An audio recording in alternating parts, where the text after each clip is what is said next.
Assalamualaikum warahmatullahi wabarakatuh. Kami dari kelompok 1, perkenalkan nama saya Ayu Fajar Lestari bersama teman-teman saya.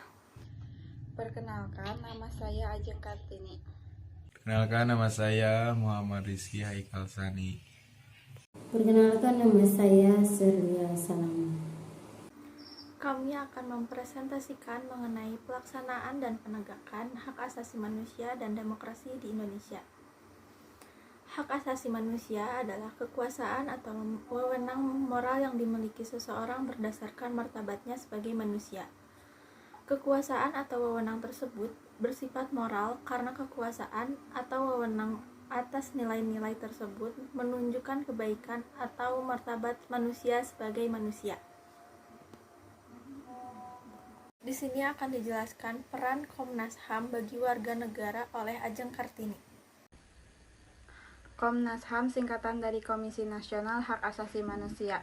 Komnas HAM adalah lembaga mandiri yang kedudukannya setingkat dengan lembaga negara lainnya yang berfungsi melaksanakan pengkajian, penelitian, penyuluhan, pemantauan, dan mediasi hak asasi manusia. Hal ini disebutkan di Pasal 1 Undang-Undang Nomor 39 Tahun 1999 tentang Hak Asasi Manusia. Upaya-upaya yang dilakukan pemerintah untuk menegakkan dan melindungi HAM diantaranya memasukkan HAM ke dalam Undang-Undang 1945 dan melakukan penyesuaian terhadap pasal-pasal yang berkaitan dengan penegakan HAM, menerbitkan berbagai peraturan perundang-undangan sebagai instrumen nasional HAM, penyebarluaskan pemahaman atas segala bentuk-bentuk pelanggaran HAM yang berlangsung di Indonesia. Selanjutnya ada pendidikan hak asasi manusia. Pendidikan menjadi salah satu cara yang dapat dilakukan untuk menanamkan pemahaman akan pentingnya menjaga, melindungi, dan menghormati hak asasi manusia berdasarkan Undang-Undang Nomor 20 Tahun 2003 tentang Pendidikan Nasional pada Pasal 17 Ayat 1 dan Ayat 2. Dari ayat tersebut, maka dapat disimpulkan bahwa pendidikan dasar adalah pendidikan yang dilakukan untuk dasar awal penegakan hak asasi manusia. Selanjutnya ada penegak hak asasi manusia yang akan dijelaskan oleh Muhammad Rizky. Upaya pemerintah dalam menegakkan HAM di Indonesia. Rentetan kasus pelanggaran HAM yang terjadi menjadi pelajaran bagi bangsa dan negara Indonesia. Sebagai negara yang berdasarkan Pancasila, Indonesia tentu menentang pelanggaran hak asasi manusia. Pemerintah pun telah melakukan berbagai upaya untuk menegakkan HAM. Upaya pemerintah ini harus didukung oleh seluruh rakyat Indonesia agar berjalan maksimal. Upaya-upaya pemerintah dalam menegakkan HAM di Indonesia antaranya: 1. Menegakkan HAM dalam Undang-Undang 1945.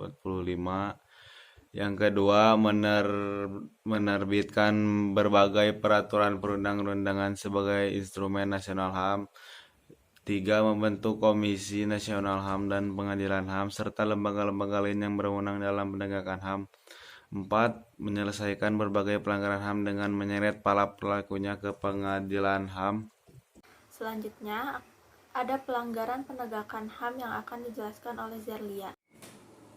Pelanggaran penegakan hak asasi manusia memang cenderung berat karena yang terbasis akan langsung terkait dengan permasalahan. Namun HAM sendiri lebih luas dan sebagaimana yang diatur dalam Undang-Undang Nomor 39 Tahun 1999 bahwa perlindungan, pemajuan, penegakan, dan penemuan hak asasi manusia terutama menjadi tanggung jawab pemerintah. Salah satu ciri dari negara hukum yakni menghormati terhadap hak asasi manusia. Koordinasi dengan instansi terkait sangat penting dan selama ini selalu dijalin dengan baik. HAM itu sendiri tidak hanya terbatas pada pembuatan produk hukum daerah, namun juga terkait hal-hal yang dikomunikasikan masyarakat, baik secara langsung maupun tidak langsung, terkait dengan pelanggaran terhadap hak asasi manusia. Dan selanjutnya ada kaitan HAM dengan demokrasi di Indonesia yang akan dijelaskan oleh Ajeng Kartini. Hak asasi manusia dan demokrasi tidak dapat dipisahkan. Demokrasi yang memperjuangkan hak atas kebebasan, menyatakan pendapat, berserikat, dan berpartisipasi aktif dalam menentukan penyelenggaraan negara merupakan bagian dari hak asasi manusia juga. Salah satu ciri pokok negara yang menghormati hak asasi manusia adalah negara yang demokratis. Sebaliknya, sebuah negara yang demokratis adalah negara yang menghormati hak asasi manusia. Sekian yang dapat kami sampaikan mengenai penegakan hak asasi manusia, dan dapat disimpulkan, hak asasi manusia hanya akan bernilai bila dipraktekkan dalam kehidupan sehari-hari. Adanya peraturan perundang-undangan sudah seharusnya dan sewajarnya untuk dilaksanakan dan ditegakkan. Terima kasih. Wassalamualaikum warahmatullahi wabarakatuh.